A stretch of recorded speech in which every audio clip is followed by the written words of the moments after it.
Greetings, everyone. You are tuned into the Trust and Believe Nomad Cast. I am your humble host, Damon Anderson.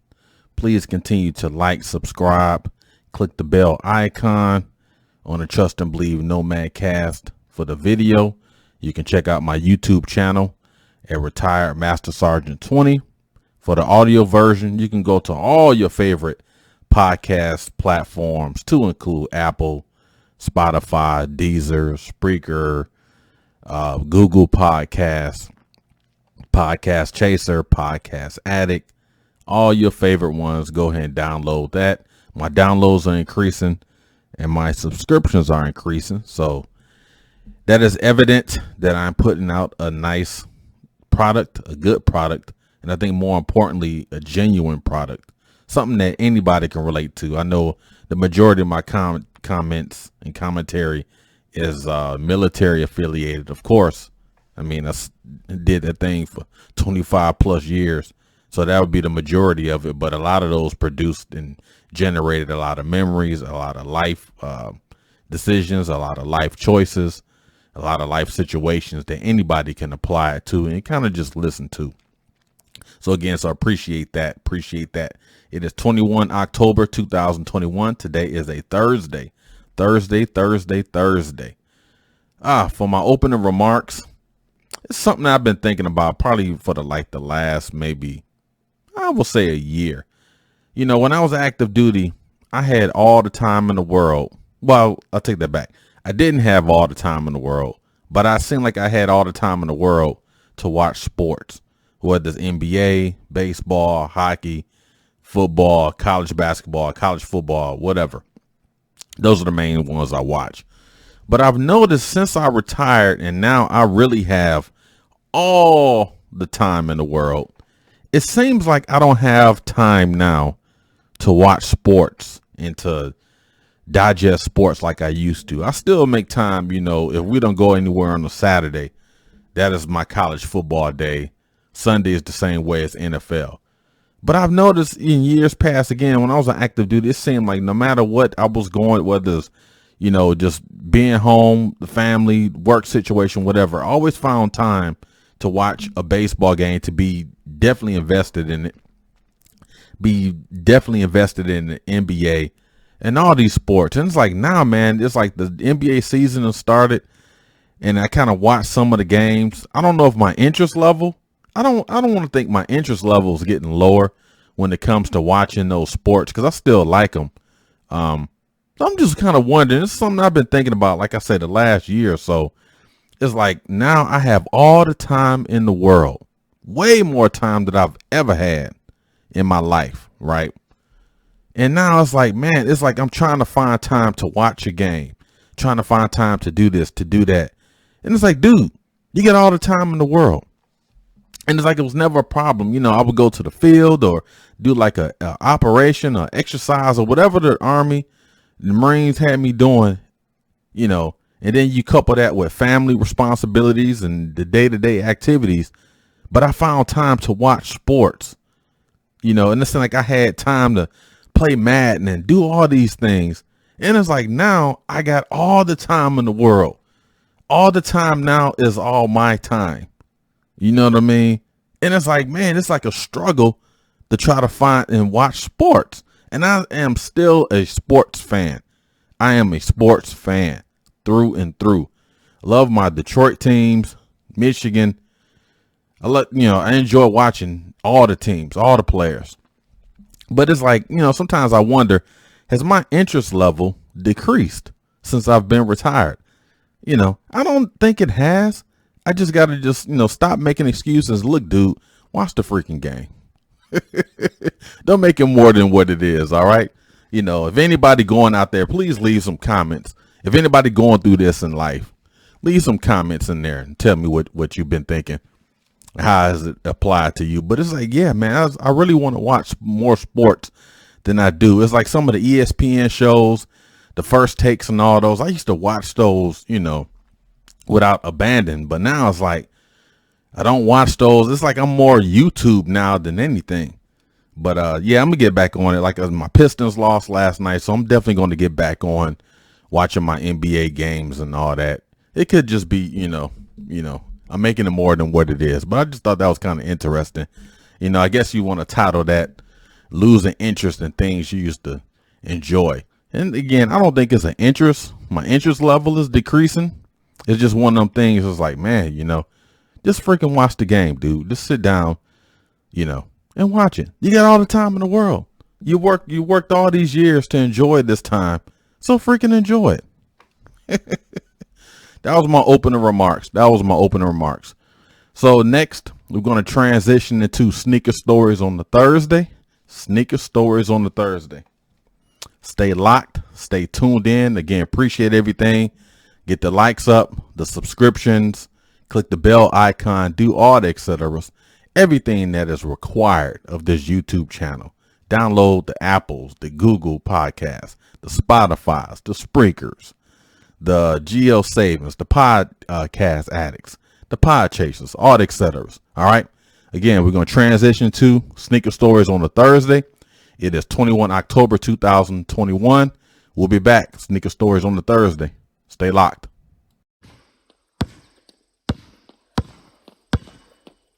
All right, everybody. Welcome back. Welcome back to Sneaker Stories on a Thursday. Sneaker Stories on a Thursday.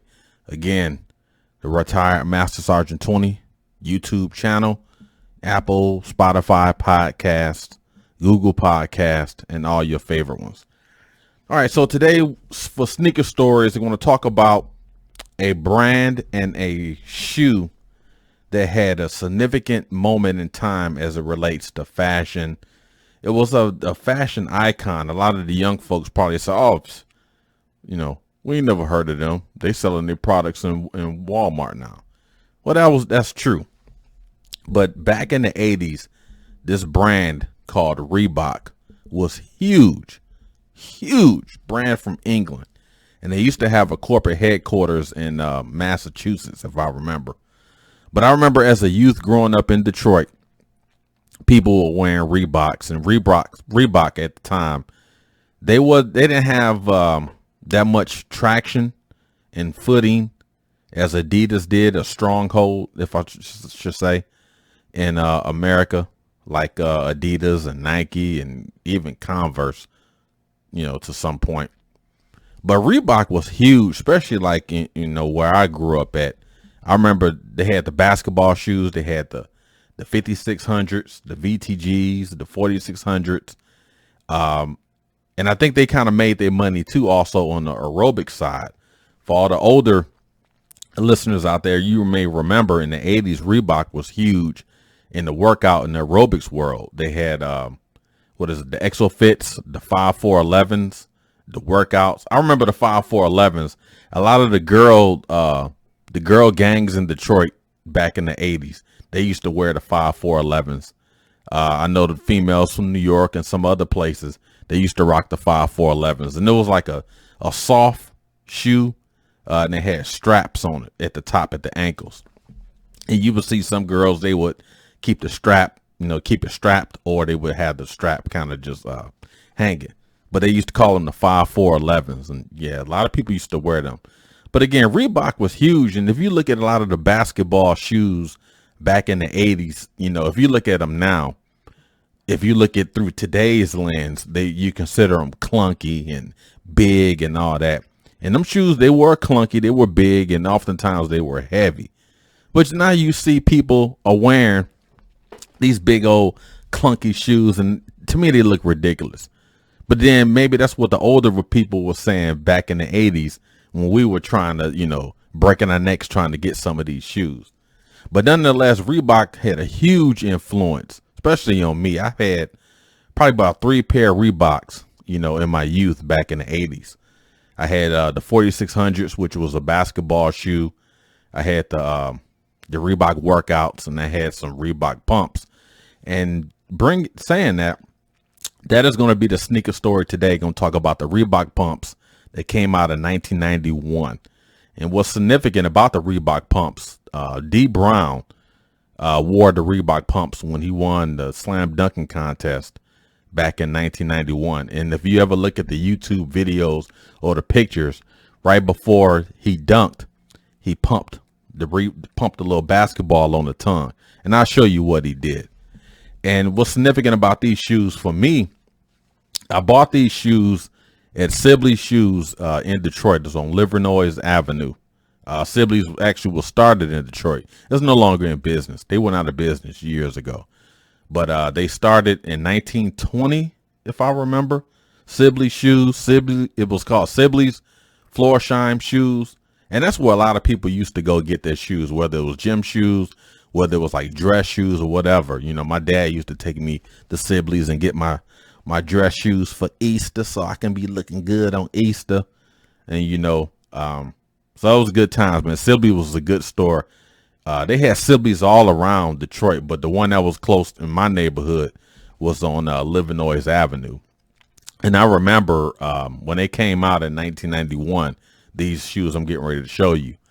I had walked from my house to Sibley's, which was in miles, maybe it was like 3 miles, maybe a little bit more. But I did a lot of walking back in the day, catching the bus, the DOT bus, and a lot of walking back in the day. Yeah, but I walked up to Sibley's, and I think I was in the 10th grade. I might have been in the 11th grade when they came out.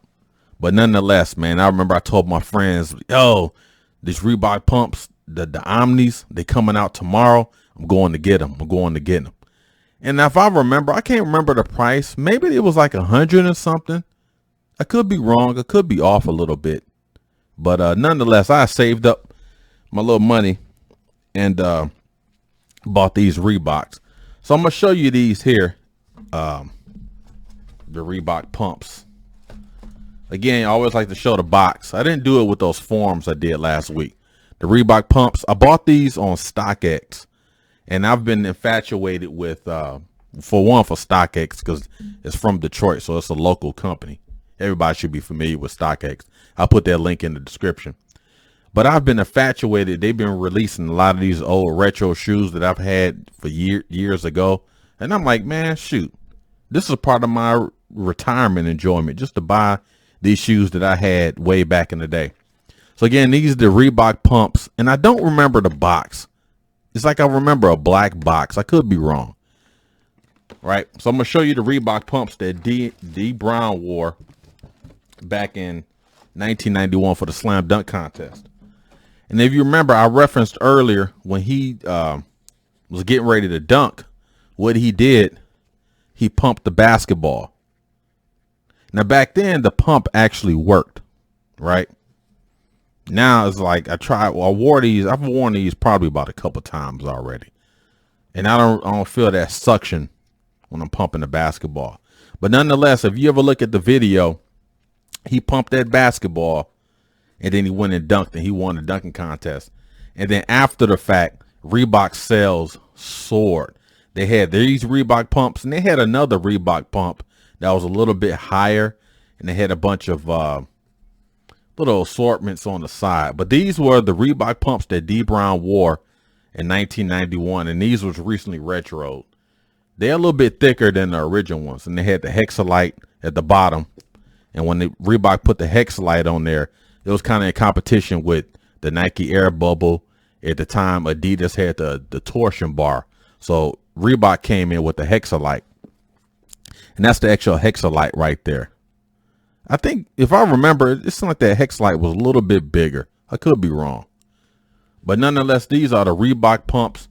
And I bought these at a Sibley's in Detroit, 1991.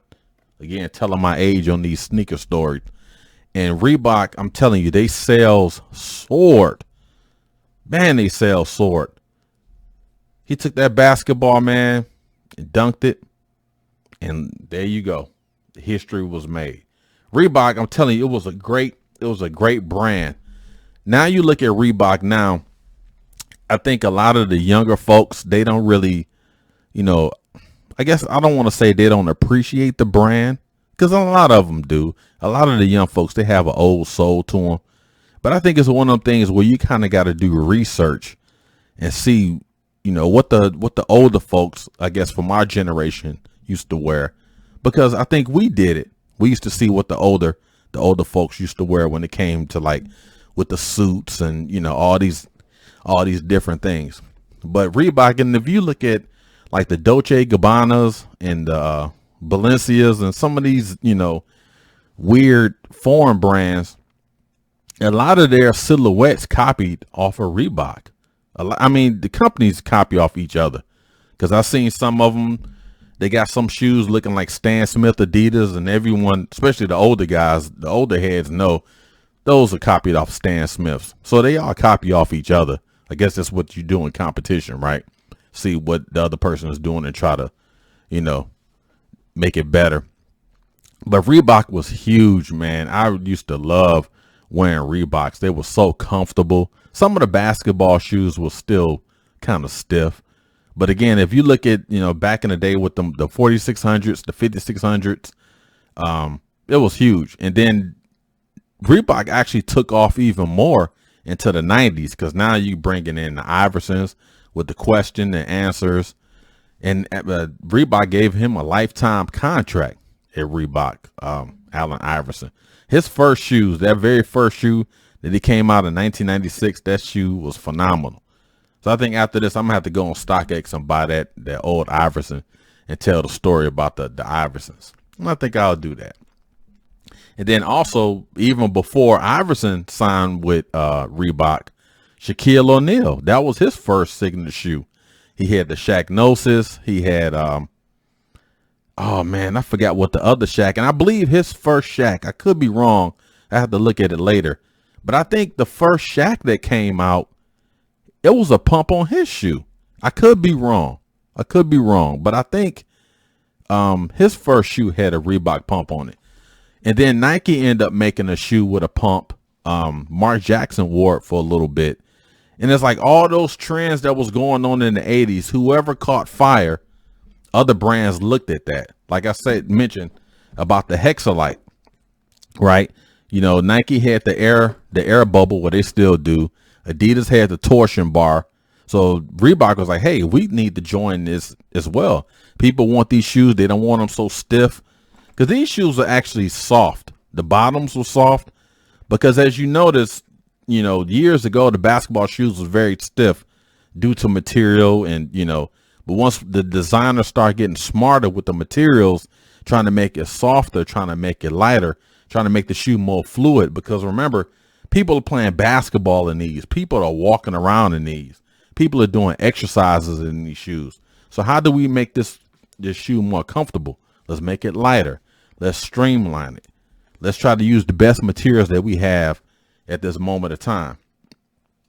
And that's all they do, man. They just, you copy off each other, which as the consumer, is good for us, because now we got the best of the best, and it continues to grow and grow.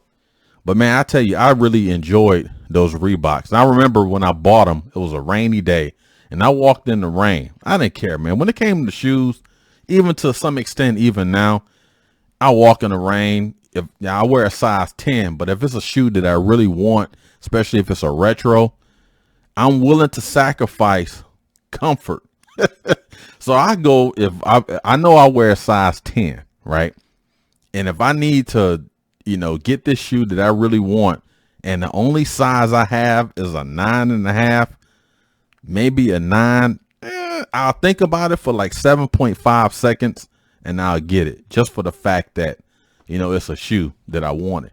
Even like with one of those Adidas Forum silhouettes that I talked about last week. If you remember, it was the patent leather ones that was made for the Detroit Pistons.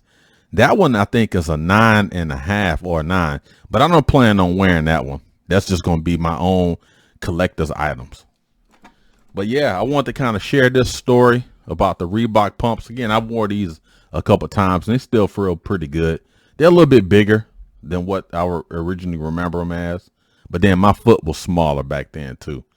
But yeah, man, the Reebok pump, and I remember I bought them, and I wore them to school next day, and Cat's like, yo, you said you was going to get the Reebok pumps. You got them. And they had all these other colors. They had white with like lime green and all these other colors, man. But I tell you, Reebok always holds something near to my heart.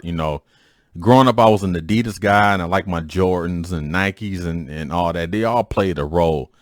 But it's just something about these, walking in the rain, on Livernois Avenue in 1991, going to Sibley's and buying these.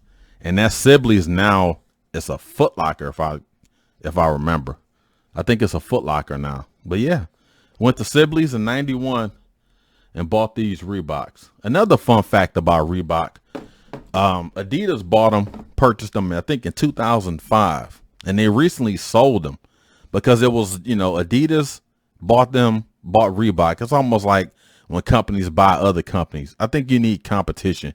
You shouldn't be merging with companies like freaking AT&T bought some old cell phone companies. And then recently you had T-Mobile bought freaking Sprint. And once you take these companies and absorb these companies, you kind of lose the competition. So Adidas went and bought Reebok in 2005. But the problem is, I don't think Adidas put enough money, invested enough money in order for Reebok to kind of generate that same appeal that they had in the 90s and 80s.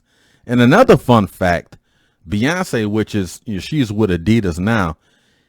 I read a story a little while ago that she actually pitched her brand to Reebok, and either she didn't want them because everyone on that marketing team, everyone at that meeting didn't look like her, or Adidas said, hold on, Beyonce wants to wear Reeboks? Well, shoot, let's go ahead and swoop in since we're the parent of Reebok, and they came and took her away, and now she's making the Ivy Parks with Adidas. And go check that out as well, because it's selling out. You can't even keep them Ivy Parks in stores right now, and that's due to the influence on Beyonce. So shout out Beyonce, right? Like I know her.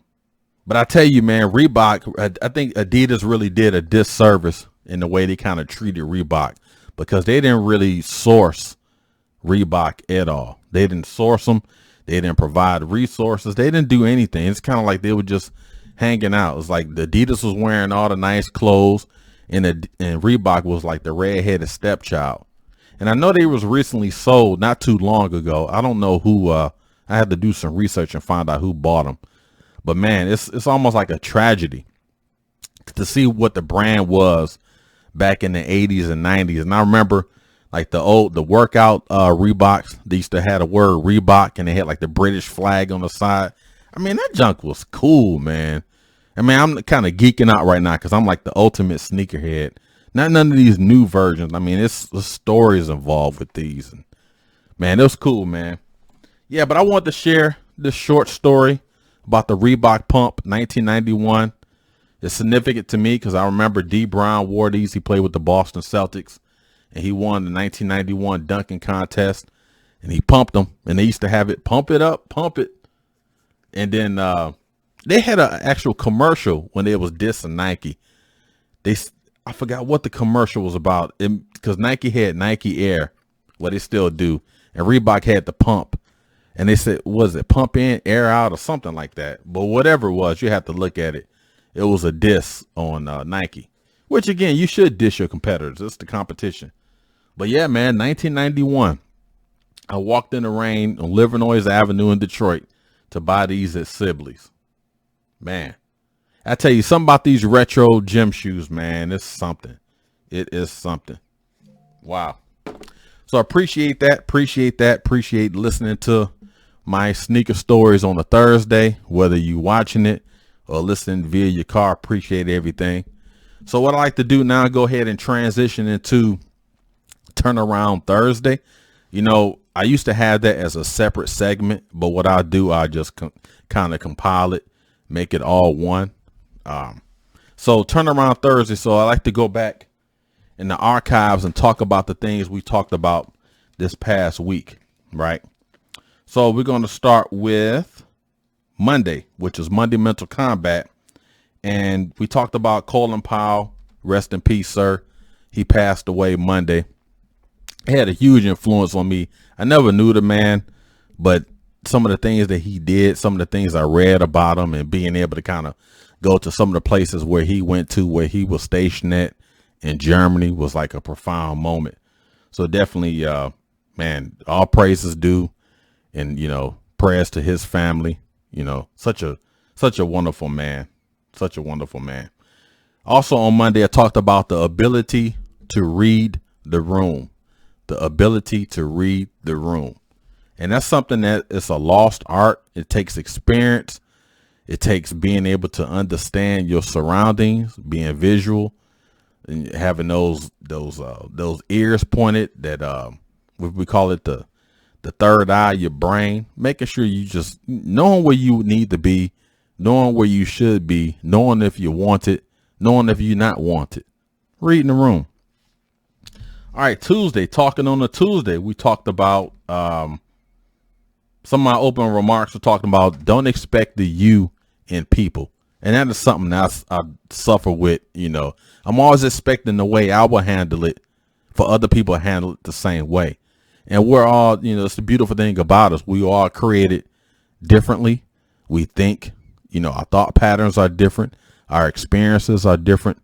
So I can't expect you to drive down the street the same way I would. You know what I mean? It's just the way it is. And then the actual main topic on Talking on a Tuesday was living overseas. Living overseas, again, that's something that me and my wife, we definitely going to do within the next 5-6 years. I've become exhausted to extent with America. America is beautiful, but some other places are even better. Again, I ain't talking because I'm knowing. I mean, I ain't telling you because I'm guessing. I'm telling you because I know, right? So living overseas is definitely on #1 priority list in terms of long-term growth for us. Episode 19, way back Wednesday. My opening remarks, I talked about my increasing cholesterol level due to eating all those daggone chips over the years. And it's kind of caught up to me. So I already told my family, 1 November, I'm going to eliminate chips from my diet. And it's going to be difficult because I love freaking hot chips. Love these freaking things. But I'm going to do that because at the end of the day, I'm trying to sustain a level of health, sustain a level of long-term living. And if I need to, delete that from my diet in order to increase my health and sustain, like I said, my life and my health, I owe that not only to myself, but to my wife and kids. So definitely that. My way back Wednesday, I talked about meeting my wife, and it all started in a small military town in Yuma, Arizona. We were young Marines, ended up getting married, having 2 children. And I tell you, man, it's definitely been an enjoyable ride. So I appreciate her being my teammate. And sometimes my boss over the years, and also today, concluding with Turnaround Thursday, episode 20. Wow, we are 20 episodes deep. 20 episodes of content. Man, truly blessed, truly blessed. My opening remarks today, I was talking about having the time, losing interest in, sporting events. Do I have the time? Do I need to make time? I think I just need to just sit down and say, hey, man, I'm going to watch the game. You don't need to do anything else. Just sit and watch the game. I think that's what I need to do. And then for my sneaker stories, as I wrap it up, talked about the Reebok Pump, 1991, walking in the rain on Livernois Avenue to Sibley's stores, which is not in business anymore. I think that site is currently occupied by a Foot Locker. Wearing the Reebok Pumps, 1991, deebrown wore them when he won the slam dunk contest as well. And what's significant again is he used that pump. He hit that pump and ended up winning the dunking contest. So again, it was all Reebok probably told him before then, hey man, before you make this dunk, go ahead and pump these Reeboks up. Probably one of the best marketing tools ever, at least top 5. So that was my wrap up on a Thursday. So I appreciate it. Again, we are 20. I didn't realize it. We are 20 episodes deep, y'all. We are 20 episodes deep, man. That's pretty good. That's pretty good. Next week is another week. We'll start with episode 21, which will be Monday Mental Combat, and we'll keep going and going. So again, appreciate the support. Appreciate everything. Continue to take care of yourself and your family. Be nice, be courteous, observe, be vigilant, do all the right things, and everything will take its proper place in society. So appreciate it. One love, y'all. Have a great weekend. Be safe. Be sound. Watch out for yourself. Watch over your family members. Protect all. Do the right thing. Be safe. One love. See y'all next week. Peace.